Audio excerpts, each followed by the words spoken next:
Thank you very much, Mr. Speaker, for granting me and the people of Mwanza the opportunity to contribute towards the State of the Nation address. Mr. Speaker, the President delivered the State of the Nation address, and he presented the issues that are currently affecting this country. I want to commend the President for doing that. It provides direction as to where the country wishes to go. As a member of UTM, we will support what needs to be supported. We will provide guidance where there is need for such, so that as a nation we move together to develop an economy that can thrive and make people happy. Mr. Speaker, Mwanza Central listened carefully to the State of the Nation address. The President didn't spend much of our time. It was short, brief, and straight to the point.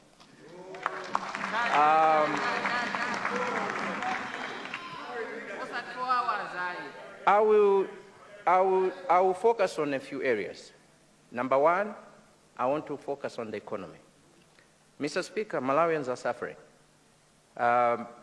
Prices of commodities have gone up, and many people cannot afford a life.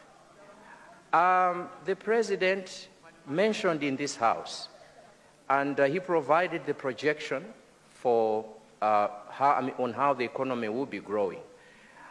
The President alone cannot achieve what he delivered.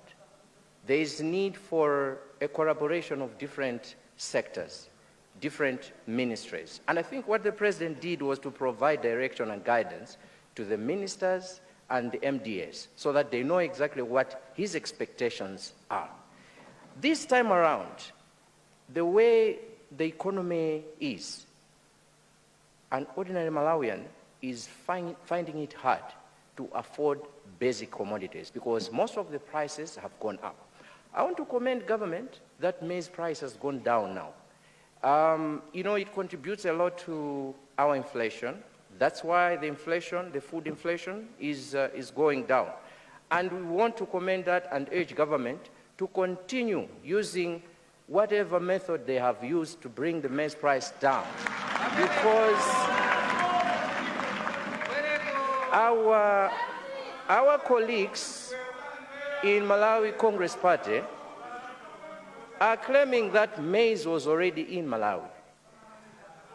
I find it very hard to understand why maize that was in Malawi was being sold at a very high price, punishing Malawians. It is something that, as politicians, we need to sit down and think if it is the proper way of running affairs of government.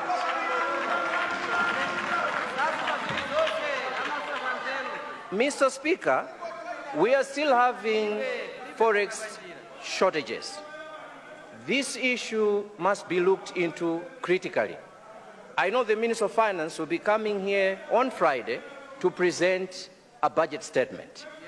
I want to urge the Minister to look at this issue and see how forex can be made available. Businesses are still struggling. People are still finding it hard to import medicine. They are still finding it hard to import parts for vehicles.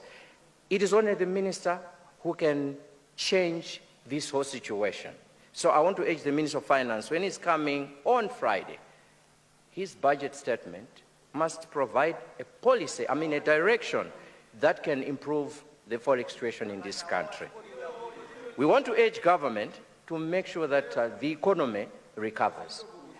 It will be very sad for our colleagues to continue talking about the economy. They messed up the economy. And when we stand here as UTM, as members of UTM, we are providing guidance to this government so that the mess they caused can be rectified.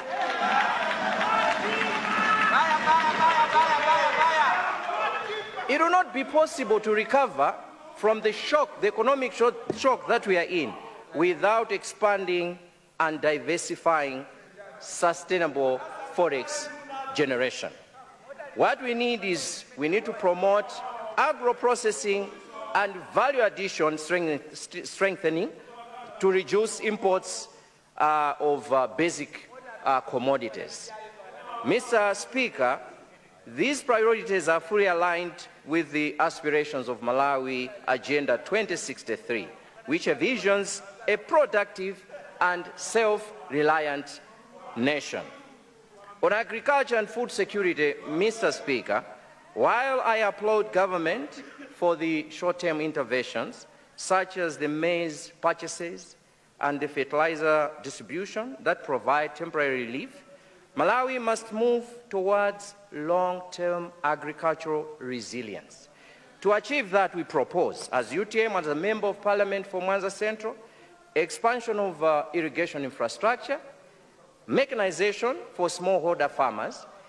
Indeed, there is a project by Agricom. They're providing tractors, but I think there's need to look at the whole concept.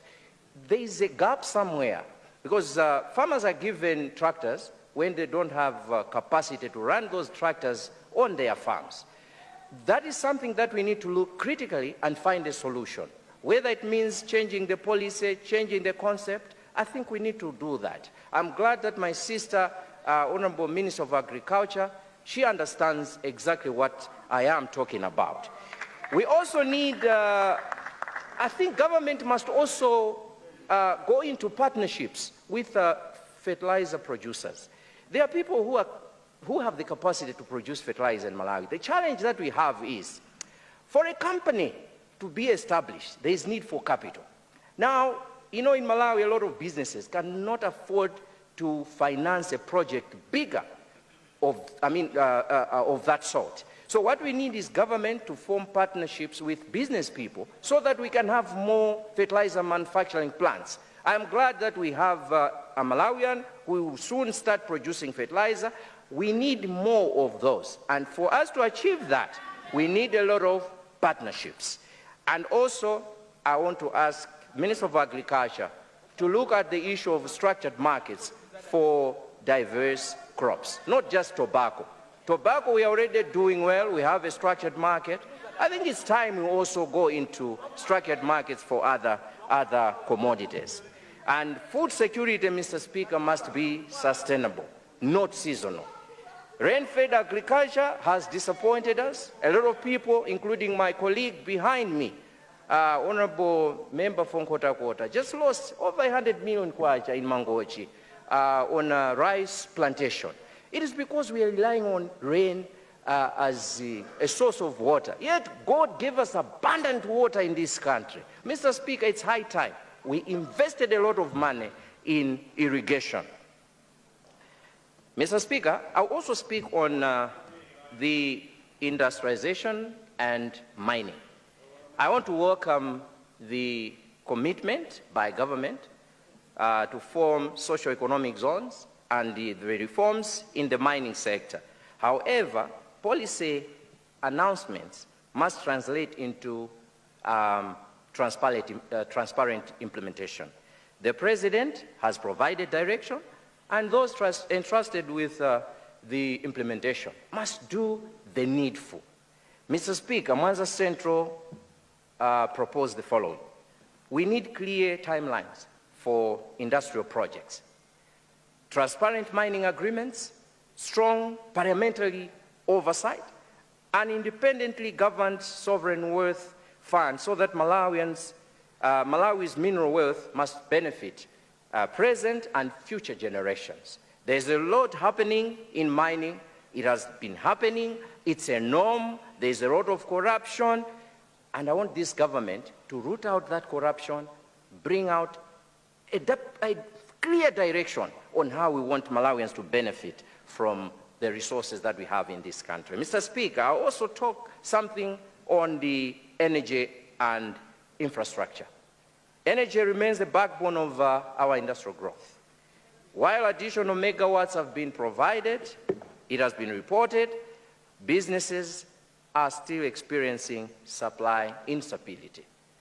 The Minister of Energy must look into this issue, and we recommend the following, Mr. Speaker: acceleration of renewable energy investment, private partnerships in energy transmission, transparent fuel procurement system. I am glad that they will be using open tender procurement system, but we also have to look at making it very open so that people can follow exactly what is happening.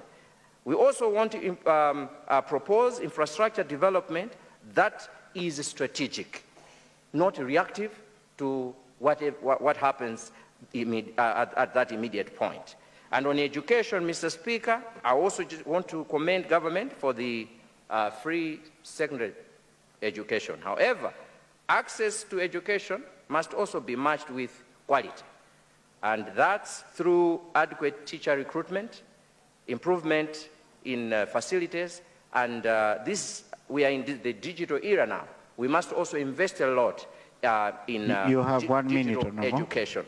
Mr. Speaker, in my constituency, we have schools that still have a shortage of teachers, like Chidole Community Day Secondary School, Chikudu Primary School, Futsa Primary and Secondary School. Just to mention a few, if we are to achieve quality education, we must look at adding teachers in such schools. I know it's not just Mwanza Central. I believe it is the situation probably in most of the constituencies. So, Honorable Minister of Education, look at this issue critically to support the President's vision of providing quality education. It also relies on what your ministry is going to do regarding this issue. With these remarks. And Mr. Speaker, with these few remarks, I support the statement by the President. Thank you very much.